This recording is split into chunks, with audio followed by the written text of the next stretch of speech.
say that, and I just love to hear it as it goes right through my ears. It's so good. Hey, let's jump right into it. Of course, we're talking about Taylor Swift today.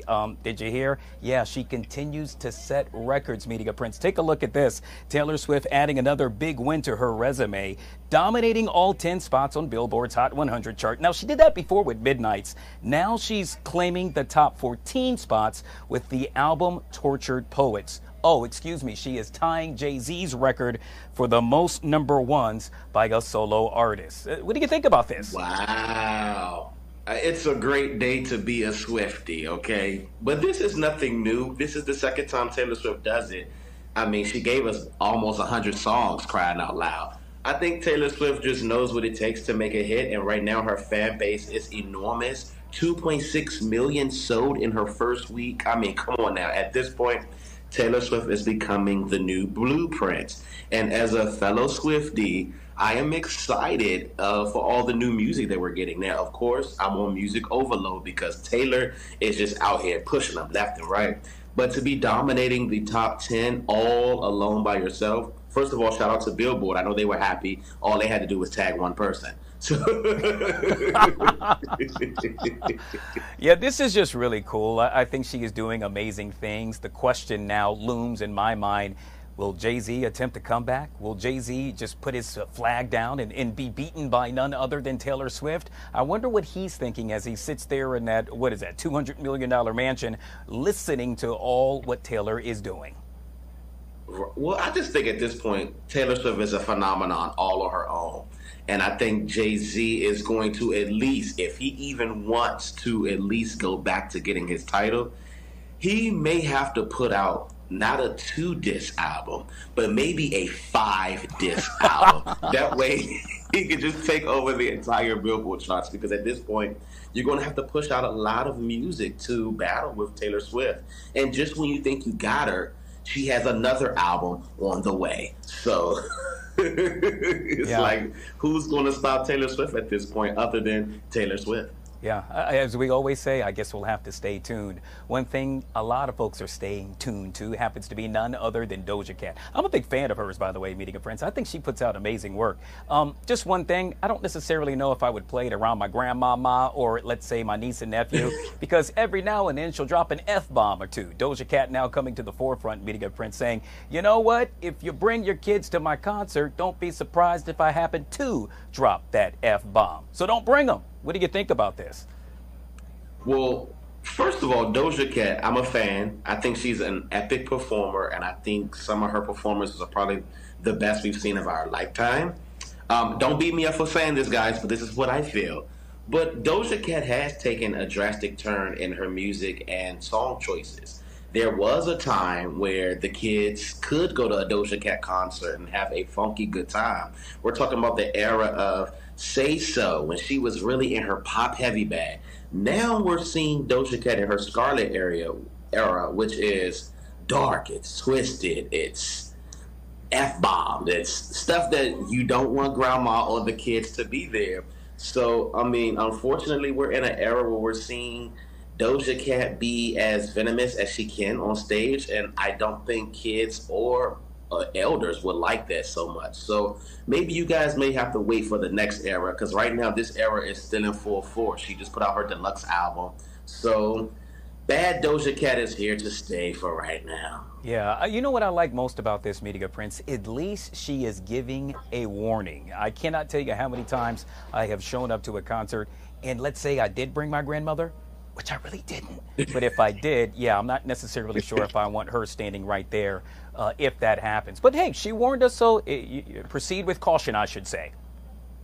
I mean, her warning could have been a little bit warmer. I mean, we still could have got the point. But, you know, Doja Cat is known to also really not care how she talks to her fans and critics on Twitter. So the way we would hope to be getting it as a coddled, maybe, Doja Cat is letting you know, I'm smacking you in the face and letting you know you're not coming to my concert, and beat it if you don't want to come. It's like, okay, we get it. Hey, I love that Michael Jackson terminology in there. I got the beat it thing. That's really good, beating it. I like that. I'll have to mark that down. Hey, let's switch gears to none other than Beyonce. Now, I know you made mention of Taylor Swift and you being a Swiftie. Well, I know you happen to be a part of the Beehive as well. That's because Beyonce, and I don't know if you're hearing it here first, but word is, meeting a prince, that, let me make sure I get it right, she could be returning to the MTV Video Music Awards. Sources now saying she's expected to perform at the 40th VMAs in celebration of her album. This would be Beyonce's first performance since 2016. What do you think about this? About freaking time. Where have you been all our lives? I mean, of course, I did get to party with her for Renaissance last year, so, I'm okay. She doesn't have to come back just yet. But no, for the VMAs, I think we're also in the arena where award shows kind of suck right now. So a Beyonce performance is going to bring the records through the roof, and it's going to give me something to tune in for. Her 2016 performance was a surprise, so no one even knew that was coming. So the fact that she's giving us something else again, it's really getting us excited to see, like, okay, Beyonce, it's time. And honestly, her performances are like top tier. It gets no better than Beyonce. So the fact that she's coming back home to the stage that she won the Video Vanguard Award at, give it to us. And we're excited to see what she's going to do with this Cowboy Carter era. So 16 minutes performance, I'm here for it. I'm praying for it. Yeah, this is somewhat surprising to me. I think about the evolution of the music video. I don't want to date myself, but dear God, I remember when it happened to be on top of the world. Let's see, back in the 90s, early 2000s. You fast forward to now, and most artists really aren't investing, let's say, a monetary aspect into making a music video. You just don't do it anymore. You just hop on social media and show whatever you got going on. I think this is so cool because out of all the award shows, well, Beyonce has chosen this one when, quite honestly, all of us really aren't watching music videos, Media Prince. Exactly. And half of the reason why we're not watching them is because she didn't give us any. So, Beyonce, I think this is going to be a nice, happy medium for us that are down her back, in her fan mail, in her email, contacted Mama Tina. We out here tackling Kelly and Michelle who want the music videos. I think we'll all shut our mouths if she gives us a nice 16 to 25 minute performance. Hell, take over the whole VMAs. Just make it a whole Beyonce concert and just let the people get their awards and go sit back down and get Beyonce on stage. Hey, I'm with you on that one. I truly think that very well may happen. Last story here, we're going to switch gears to none other than probably the best quarterback on the planet to ever do it. I'm talking about Tom Brady.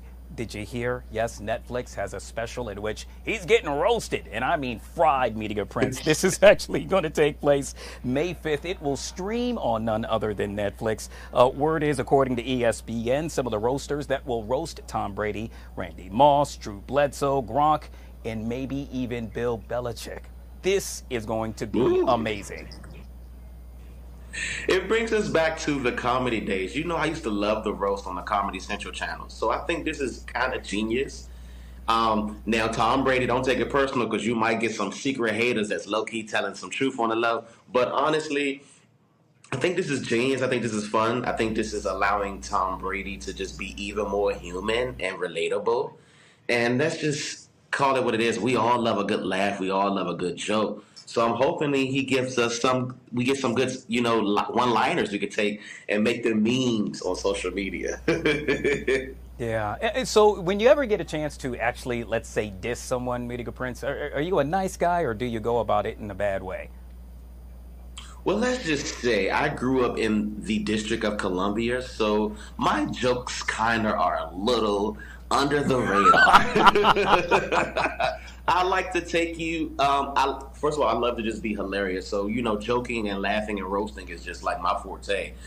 You had to get your chops on because I was getting cooked and all the way up until high school. So it's always in us. It's in our DNA. So I love me a good roast, and so I am ready to sit with my popcorn and watch Tom Brady be roasted. Well, one thing's for sure, we will never roast you right here on the Fox 5 Live Zone. Always good to see you, sir. Thank you so much for joining us for Celebrity Dish right here in the LZ. We'll see you next Tuesday.